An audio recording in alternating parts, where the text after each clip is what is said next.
You are listening to How to Get Over Your Ex, episode number 159, How to Pick the Right Person Next Time.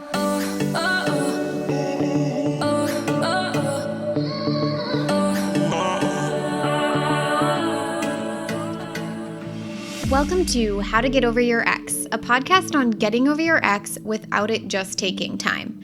I'm your host, breakup coach Dorothy. Let's turn your pain into power and your heartbreak into happy. Hello, my beautiful brave hearts and handsome brave hearts for the men listening in. I am so excited to have you here today. We are talking about picking the right person and making sure we don't experience the same icky stuff we've experienced in our last breakup.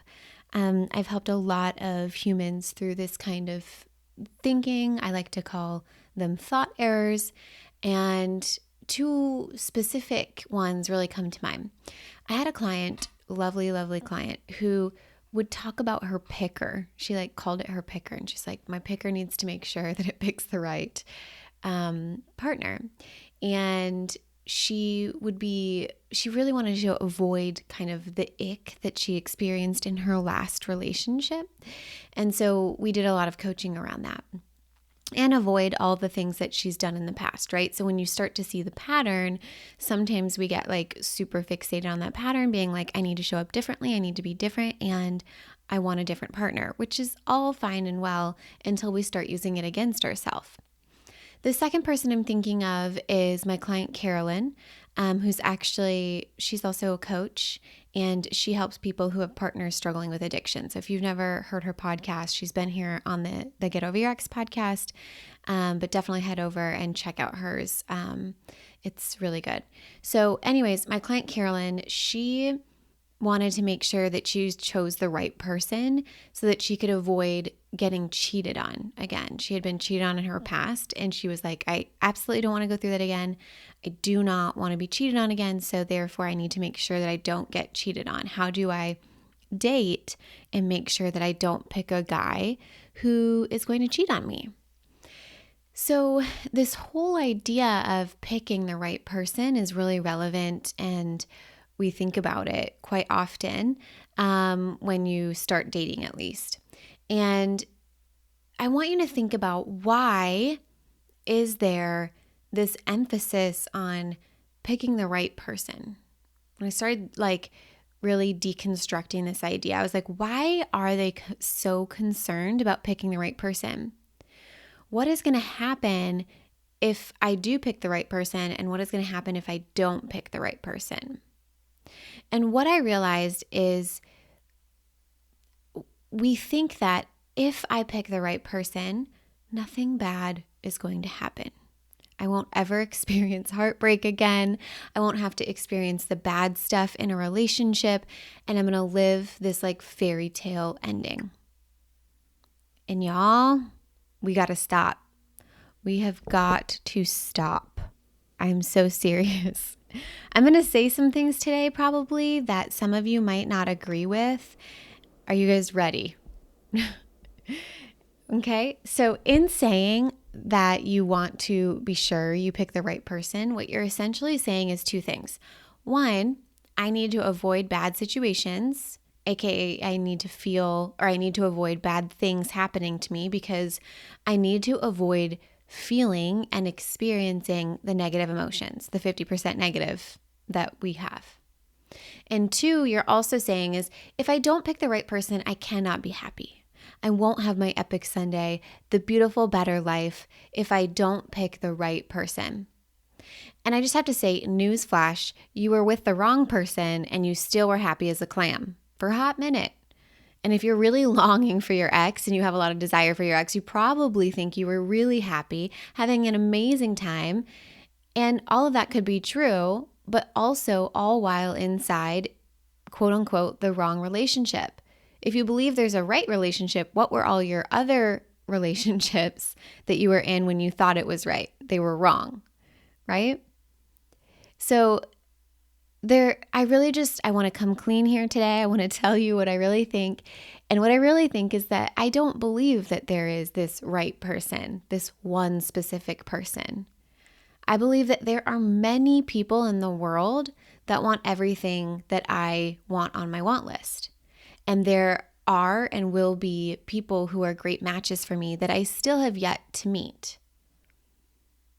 Isn't that wild to think about? Is that there are many people in the world who want what I want. And to be quite honest, feelings are created by our thoughts. So the feeling of love could be experienced with or without anyone. I can be experiencing a lot of love and not have anyone in my vicinity. I experience love towards my crystals and they're not alive, living or breathing.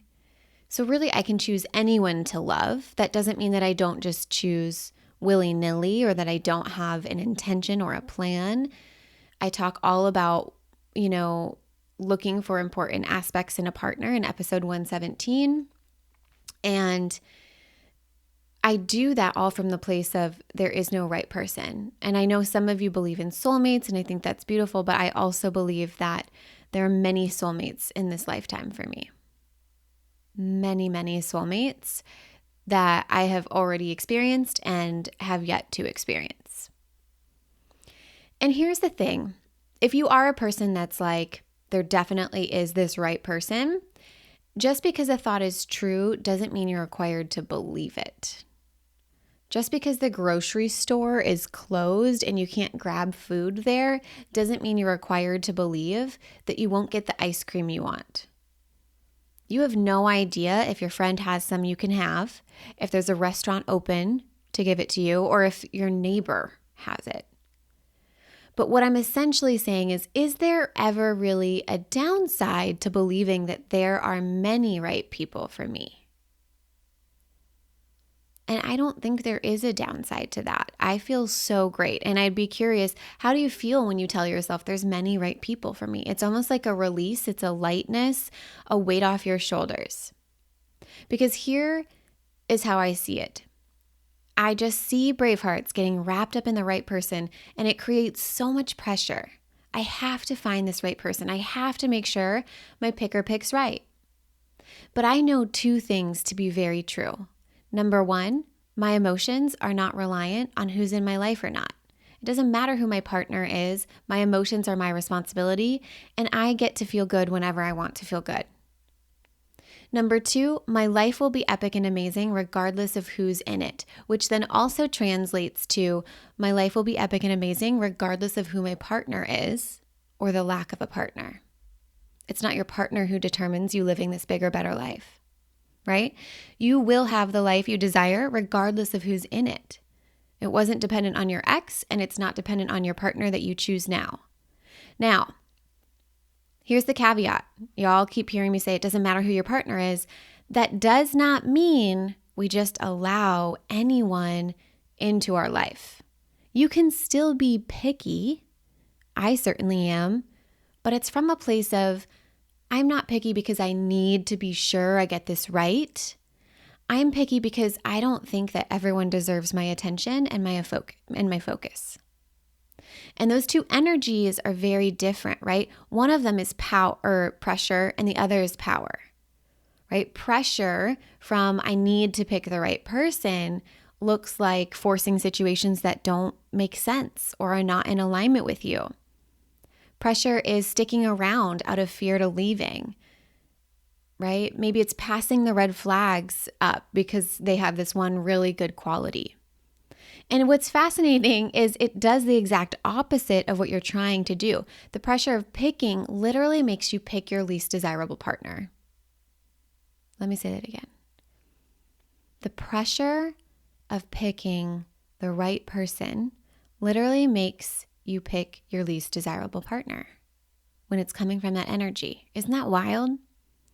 Versus power from this place of, I don't believe that everyone deserves my attention and focus. When you're feeling powerful, you show up by standing tall and strong. You don't waver in your self-belief. You don't waver in your belief about there being many people out there. So you don't feel really tied to any individual person. You don't feel tied to the first person who walks into your orbit. And you're not ruminating about whether or not this is the right person for you. You're really clear about what you want, and it's clear whether or not someone is a match for that. And I was on a call with a beautiful, amazing woman and leader, Gala Darling, and I love her work. She mentioned, when you're thinking, because she does place a lot of emphasis on who's in your life and how that affects you. I don't fully agree with all of it, but she posed this really good question that I think is really powerful is, would your idol, sorry, words today, would your idol, someone you look up to, be impressed by the people you spend your time with? Be impressed by the conversations happening. Be impressed by what you're doing with these people. Would your idol look at that and be like, oh my God, this is juicy and delicious. Let's stay and have this conversation. Or would your idol be like, no, this is not for me. And again, all of that comes from this place of not, I need to find the right person, that lack, that scarcity, that pressure. But it comes from not everyone deserves my attention and my light and my aura and everything that I bring to the table. Not everyone deserves a seat at my table. It's not conceited. It's just being honest about your energy and your time and your focus and your attention. All of those are resources, right? We've talked about this before. Money, time, energy, and effort. Relationships take those things, those resources. And if you're giving them out to anyone, that's not what I'm saying to do. I'm talking about getting very specific and clear about what you want and then deciding from that place around there are many people who have these wants that would, agree with me and who would be ideal partners for me. That's where your energy can be going. And secondly, let's talk about avoiding bad situations like cheating, right? What you're essentially saying is, I want to make sure I avoid all heartbreak, aka all negative emotion. And y'all, heartbreak and negative emotion is a part of the human experience. Stop avoiding the full spectrum of the human experience. Your high highs would not be as high without the low lows. And it's not your job to control the outside world. That shit's exhausting. That's God's job, the universe's job. They get to handle that, and they have your best interest at heart. Your job is to handle, how do I want to show up in the face of heartbreak and in the face of negative emotion? I'm going to experience it through the rest of my life. How do I want to show up in that? And if you do true healing around your heartbreak, you're not scared of it anymore. You're not worried to death about experiencing heartbreak or going through it again. You actually might even see it as a tremendous growth opportunity. Half the time I'm jealous of all y'all going through breakups because I'm like, I just see the other side so clear for you, and it's so exciting, and it's this beautiful place to be in where you get to reconstruct from a clear slate. And that's a beautiful thing, right? Knowing it's always happening for you and not to you. So stop trying to control things you don't have control over. You don't have control over what other people do, like cheating. You know how to look for that, but sometimes really great, normal people you would not foresee doing something like that, do that. So you can do everything possible to look for indicators, and I highly suggest doing that. Right? If someone lies to you or they say one thing and do another multiple times in a row, maybe that's not the person for you. Maybe that's not the kind of partner you want. But sometimes unforeseeable things happen from people you would never expect it from. And it's not your job to stop the bad things from happening. It's your job to learn how to feel comfortable experiencing the 50% negative. Learning how to truly experience heartbreak and do it differently. Be brave enough to do it differently. So much so that you no longer fear it. And recently I was reading Michael Singer's new book, Living Untethered. It's pretty good. Talks about, how dare we say this is a good or bad moment? How dare we judge a moment that is existing in time? We should be in awe of this moment. It took billions of years to create the moment that we're living in right now. And I found that so impactful of like, why, and it doesn't really matter why our brain goes there so quickly. It's more about what do we want to do with it instead? And how could I fully experience and embrace the moment that I have so much resistance to. Okay, so today I have some self-reflection journaling prompts for you to explore this topic for yourself and get a little bit more clear about where you are and why you are where you are and what to do about it, okay? So the first one is, what are my wants? In episode 117, what are the qualities I like to have in my next partner? We cover all of that. And is it possible, right, that all of these wants that I have, is it possible that many people have those qualities? Maybe even all the qualities on the list. Maybe you have a list of 50 things. Is it possible that there are multiple people with all 50 things? When we talk about wants and needs, and I just had a conversation with someone inside of the program today about there is no such thing as like needs. Our only needs as a human is to poop and pee and sleep, and everything else is a want. And can we prioritize those wants, right? Can we prioritize the wants and make them just as important as the needs? And is it possible that many, many people have those qualities? And the answer is yes. I don't know if you knew, but there's like billions of human beings alive on the planet Earth right now. 2, if I believe that my thoughts do truly create my feelings, why am I so concerned about picking the right person next time? And explore what will happen if I do pick the right person versus what will happen if I don't pick the right person, and see how different those things are. And are they true? How do we know that picking the right person is going to lead to this fairy tale ending and be amazing? And how do we know that picking the wrong person is going to be terrible and not lead to the fairy tale ending? Number 3, if my life will be epic and amazing regardless of what partner I choose, what do I want to be important about my next partner, even though it doesn't have to be, right? It doesn't have to be, but it is important for me, and I do want to be picky from the place of not everyone deserves my attention and focus. What do I want to be important about my next partner? Number 4, what am I worried about happening? Right? Why is that a problem? And then taking it even further, saying, what will happen after that? Because it always comes down to an emotion, right? So what am I worried about happening? Oh, I'm worried about not making it to the grocery store because then I won't be able to eat. And if I'm not able to eat, then I'm going to feel and experience a negative emotion. It always comes down to a negative emotion. What am I worried about happening? I'm going to pick someone who's wrong for me. They're going to cheat on me, and then I'm going to have to experience a negative emotion. Isn't that crazy? Number 5, who would I be if it wasn't my responsibility to avoid bad things happening in my life? I want you to think about, how might I walk throughout the world if I wasn't constantly consumed with making sure that bad things don't come into it? What would be different about my day-to-day? How would I be feeling? What would I be doing?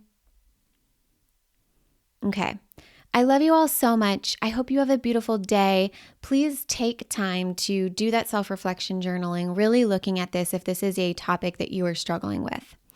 I am sending you all of the love. Let's do this, and I will talk to you next time. If you're loving the How to Get Over Your Ex podcast and you want to learn how to get over your ex in 3 months or less to build a life better than the one you thought you had with your ex, I would like to personally invite you to my next group course where we take everything you've learned here on the podcast and apply it to your life. Come check it out at www.lifecoachdorothy.com.